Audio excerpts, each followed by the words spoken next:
Udah. Assalamualaikum warahmatullahi wabarakatuh. Perkenalkan, nama saya Rizky Kusuma. Di sini saya akan menjelaskan tentang perilaku kos dan analisis aktivitas. Langsung saja kita ke materinya. Yang pertama ini ada konsep dasar perilaku kos dan model penggunaan sumber daya. Nah, sebelum itu, apa itu perilaku kos?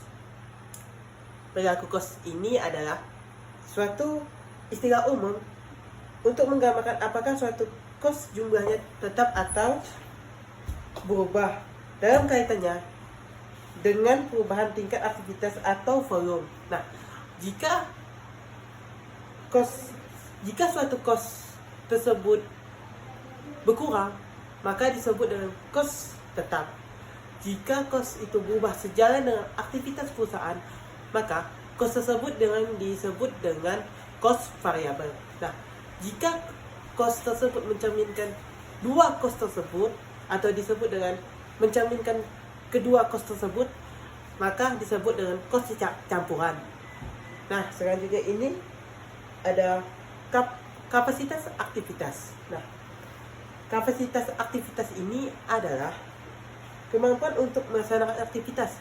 Sedangkan aktivitas yang dimaksud adalah istilah umum tentang segala yang dilakukan oleh perusahaan. Nah, untuk itu dapat melaksanakan aktivitas tersebut, maka kapasitas tersebut harus dimiliki terlebih dahulu. Nah, biasanya kapasitas yang dibutuhkan adalah kapasitas yang kemungkinan pelaksanaan aktivitas yang efisien. Yang selanjutnya ada aktivitas penggunaan sumber daya atau kapasitas perilaku kos. Nah, aktivitas penggunaan daya atau kapasitas perilaku kos ini terbagi menjadi dua, yaitu kapasitas yang pertama kapasitas yang jumlahnya sama dengan yang dibutuhkan dan digunakan biasanya terjadi karena perusahaan tidak membeli sendiri kapasitas tersebut, melainkan menyewa sejumlah yang dibutuhkan. Yang kedua ini ada kapasitas yang jumlahnya melebihi jumlah yang dibutuhkan dan digunakan sehingga akan ada kapasitas yang menganggur. Nah, kapasitas yang menganggur ini terjadi karena perusahaan membeli kapasitas yang umumnya tersedia di pasar dengan ukuran-ukuran tertentu. Yang selanjutnya ada mengukur penggunaan aktivitas. Nah, mengukur penggunaan aktivitas dibagi menjadi dua. Ada unit based de refresh dan non-unit based de refresh. Nah, unit based de refresh yaitu pemicu kos yang akan meningkatkan jumlah kos setiap suatu unit produk diproduksi. Misalnya jam mesin, jam kerja langsung, bahan baku langsung, dan sebagainya.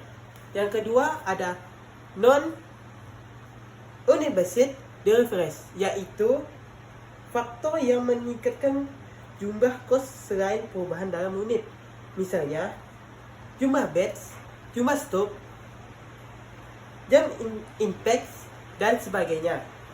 Yang selanjutnya ini ada periode waktu dan rentan kapasitas yang relevan. Nah, periode waktu ini yaitu dalam jangka panjang semua kos adalah variabel.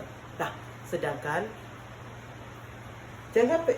dalam jangka pendek paling tidak ada satu jenis kos yang bersifat tetap. Oleh karena itu, dalam menjalankan perilaku kos, rentan waktu dan rentan kapasitas yang relevan baiknya dinyatakan secara spesifik.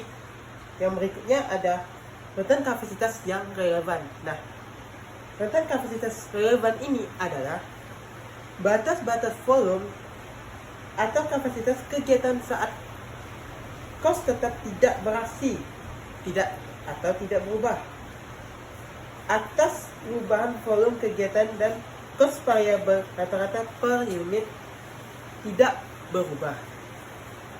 Dan berikutnya ini ada klasifikasi kos berdasarkan perilaku. Klasifikasi kos berdasarkan perilaku itu dibagi menjadi 3. Ada kos variabel dan variabel bertahap, ada kos tetap dan kos tetap bertahap, ada kos campuran dan ada kos campuran. Nah, yang klasifikasi kos berdasarkan perilaku ini, yang pertama ada kos variabel dan kos variabel bertahap. Nah, kos variabel variabel adalah kos yang secara total berubah jika terjadinya perubahan secara singkat. Nah, kos variabel bertahap ini memiliki rentan perubahan yang relatif rendah. Nah, lebar rentan pada setiap tahap menggambarkan rentan penggunaan aktivitas. Nah, kos variabel bertahap dan kos variabel bertahap dan kos tetap bertahap sulit dibedakan karena konsep cakrawala waktu bersifat relatif. Nah, yang selanjutnya ini ada kos tetap dan kos tetap bertahap. Nah, kos tetap ini adalah kos yang dalam rentan waktu atau aktivitas tertentu tidak berubah meskipun terjadi perubahan tingkat aktivitas. Nah, yang selanjutnya ini ada kos campuran. Nah, kos campuran ini adalah kos yang memiliki karakteristik tetap juga karakteristik variabel. Sekian penjelasan dari saya. Kurang lebih saya minta maaf. Sekian dan terima kasih.